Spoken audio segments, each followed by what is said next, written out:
দেখো সবাই ফার্স্ট হয়ে গিয়ে ফুল মাছ ইয়ে হয়ে গেল এ বাবা তুলি নে না কি আমি তখন তুলতে বললাম ওই তুলিস নি হ্যাঁ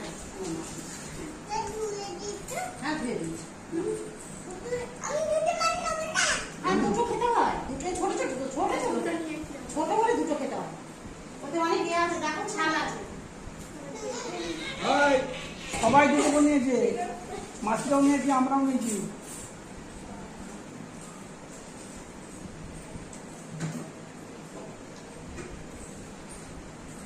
আমাদের আবার চাল দেখাচ্ছে। আমরা একদম